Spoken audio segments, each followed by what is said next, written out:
We begin today by making an important distinction between the men and women of our armed forces who have this nation's unwavering support and George Bush, whose decision to send them to war in Iraq no longer has the support of a majority of Americans. Too often, though, there are those pundits and certain politicians who want us to believe that anyone who does not support the war does not support our troops either. We will look today at the war from vantage points rarely seen anymore on television news. That's coming up next on Midday Sunday.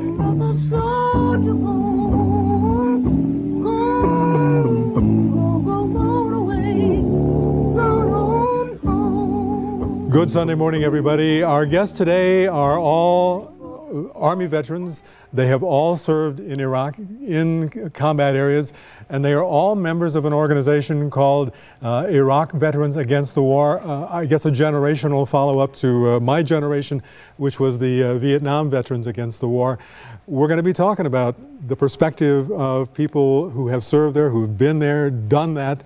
And our first guest is Jabbar Magruder, United States Army, and you're actually still involved in the National Guard. That's correct. Okay. I'm in the Army National Guard, and I've served 7 years up to this point. Wow.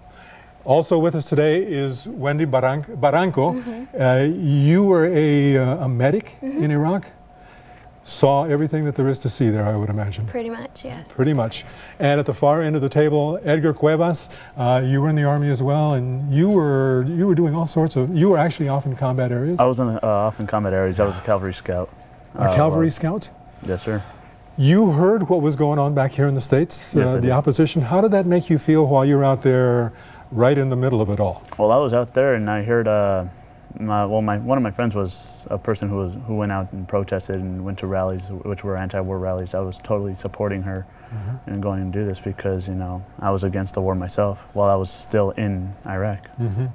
But explain to people how you're in the military, but you're also against the war.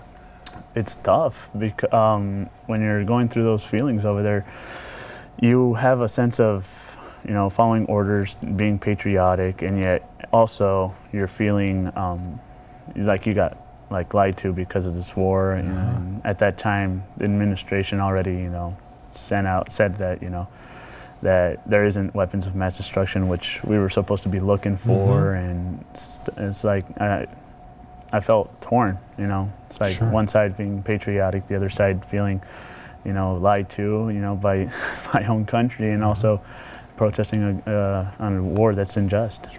Wendy, when you got your orders to ship out, what was that like for you? I was scared, but I was excited at the same time. I wanted to be out there and I wanted to be employing my job and the skills that I have. Just like everybody, you know, I don't think anybody can say they were not scared, but I don't regret the experience at all. But you regret the decision that the government made to send you there. Talk to us about that. I think there's an important distinction to be made between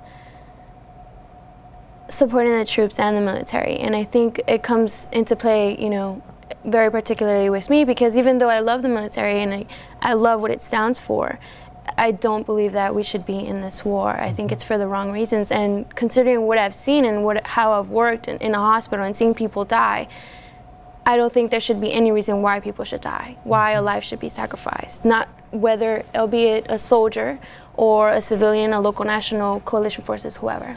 Did you think about, as Edgar mentioned, the lies, did you think about those as you watched people die? Yes, you do, and which, again, going back to that point, I don't think there should be, these are people that, you know, people don't understand that these are 19, 20, 21-year-old kids, you know, that don't have a wife or kids back home or have a mother, have a father. And a lot of people don't understand that, you know, they think it's just, you know, whoever, and they need to put a face on who the soldiers are and what, unfortunately, the casualties of Iraq war is. And Jabbar, you ended up spending a lot more time than you thought you would. Yes, I actually spent 11 months in Iraq, but the thing is that when I was 17, I signed up for the Army National Guard, you know, expecting to be here in California fighting, you know, floods, fires, earthquakes, being, you know, the person to respond to that action. The typical things that the National Guard does. That's correct. But then I was under the impression that if the World War III was going to break out, that there would be a possibility that the Army National Guard would be sent. And I was supported that when I signed my contract. But then once the Iraq War came around, and I realized that there was something very incomplete about why we were there, something that was missing from the justification to go to war. And once that was gone, I completely pulled all support for the war away. But when I went to support my soldiers. I went to be there for my fellow soldiers. And I completely opposed the war while I was there, but I did so quietly. But once I got home, I actually found Iraq Veterans Against the War and joined the organization and put my voice out there for the American people to make that decision.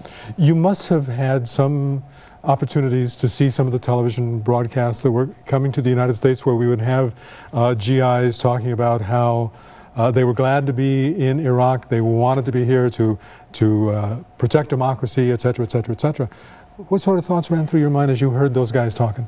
During that period of time, it was during the election process. And the election process was kind of we have to make this work.